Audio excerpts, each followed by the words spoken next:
Everybody, today I want to share a very special recipe with you. It's a recipe from the state Maharashtra, which is where I am from. And what I'm going to show you today is a dish made out of sprouted Moong beans. So it's called Matki Usal. That's the way you say it in the local language. But basically, it's this sprouted Moong bean curry. In that particular region, there is a lot of use of coconut, tamarind, and as well as jaggery. So that's some of the things we're going to use. So what you want to do is, these are sprouted, right? So you want to soak your mung beans, whole mung beans, for about 6 to 8 hours, and then once they're a little bit like plumped up, take out all the excess water and just leave a very tiny amount, and then store this in a warm place for like 8 hours, 16 hours, depends on the warmth in your house now, or the weather. I also tried to do this. You can also do this in yogurt mode in your IP. So you can just put the warm thing in your IP for 8 hours or so. And so then you'll see, like, you'll get all these sprouts. Some will be big, some will be small. It all depends on how that sprouting process comes across, right? So that's the main thing we're going to use. Now, this is a very simple recipe. I have some shredded coconut in here. If you have bigger pieces, you can basically blend it up along with an inch of ginger. So I have my ginger here, which I'm just going to grate into this mixture. And then a couple of the other things I have in here is, this is called Goda masala. It's a different type of masala that's, again, local to that particular region. It's sort of a blend of different spices. And in here, I can show you like some of the ingredients if you can read. These are kind of the different ingredients that are going in here. One of the things, so it's kind of like garam masala, but with few extra things. Like, you can see that there is some peanut oil in there. You can also add some peanuts. So that's what this masala is. If you don't have it, don't worry. You can just continue to just use like garam masala. You can put a little bit extra of that one. And then in here, in my little container, I have some tamarind chutney. So in the tamarind chutney, there's some already a little bit of cumin powder, some red chili powder, and jaggery or good. That is why I'm just using this chutney, because I have it on hand. If you don't have the chutney, you don't have to make it. What you can do is just use tamarind paste and use some jaggery separately. Okay. And then, of course, I have my spice box, and those are all the things we need. We also want to have some curry leaves along with for the tempering itself. So a lot of people will boil this first and then do this recipe. It becomes quick. But again, like, I like to combine the steps. I feel like the juices have more flavor when they're absorbed when you cook or give it pressure along with the masala itself. So in here, I got some olive oil, about a tablespoon or so. Again, adjust that quantity based on what you feel is best for you. Okay, now in goes some hing. So this is hing or asafoetida.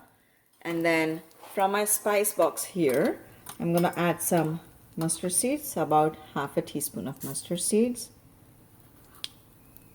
about half a teaspoon of cumin seeds.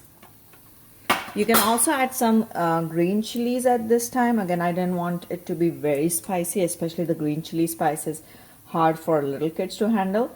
So I didn't want to do that. So I'm just going to add my curry leaves in here.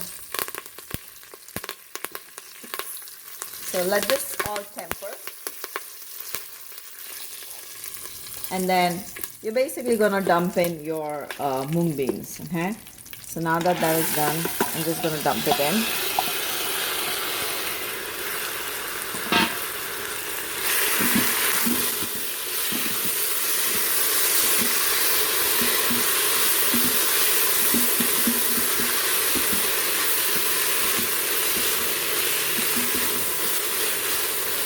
Already smelling so nice in here. I mean, we hardly have done anything. Okay, so now we're going to start adding some of our spices in here.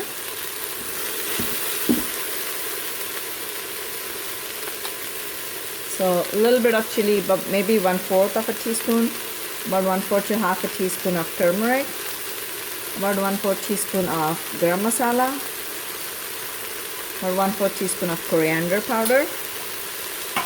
And then I'm gonna add some of that goda masala that we have. So just about a teaspoon. That's kind of the main flavor. I might maybe another half in here. I don't want to make this too spicy, so I'm gonna be careful and just check what it will be. Now, so that the masalas don't burn, I'm going to add a little bit of water, just so that I don't want anything burning.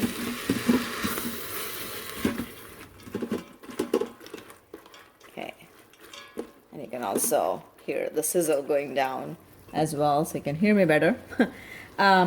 So in next, I am gonna grate in some ginger, so about half an inch of this. Now, I keep this in the freezer because it stays fresher longer, and then it becomes much easier to grate like this.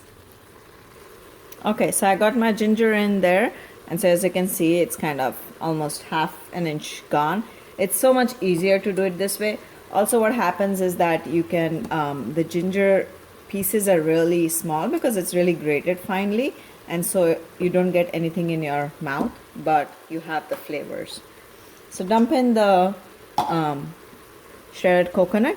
Now this is fresh coconut. If you don't find fresh coconut, I mean, hopefully you should, even in Indian stores or anywhere like that, you should be able to find fresh shredded coconut or grated coconut. So that's what you would use. This is about like 1/4 of a cup. And then in here, I'm gonna add in some of this chutney. I'm gonna try to do a couple of tablespoons at first, take a test, and then maybe add more. Okay, making sure you add some salt in here as well. Okay, so now that all the masalas are in there, all you want to do is add some water and cover this up.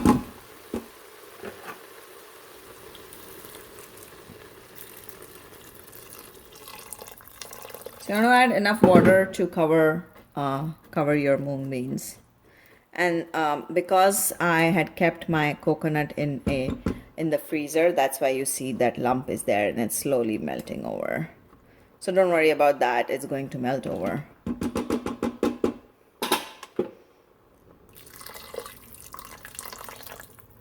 So maybe about a cup of water went in there. Now, to start off, you saw that it was about 2 whole cups of sprouted beans in there, 2 to 2.5. So again, it's an approximate measure, but don't worry about it too much. I mean, if the water kind of is a little bit more, you can let it boil off, so it doesn't really matter. Anyways, I'm gonna just add all of the chutney I have, which basically total up to 4 tablespoons, but that's because it was the chutney and it had like the jaggery going in and everything. If you decide to add tamarind paste, you just want to, depending on how sour your tamarind paste is, you just want to do about 1 tablespoon or like a little bit of inch of actual tamarind that you would like grind up with your coconut. So this is it. This is all we have. All you're going to do now is get it to pressure and do like a 5-minute timer. So cook this on manual mode on a 5-minute timer, and then I will show you what it looks like after and how I serve it. See you on the other side.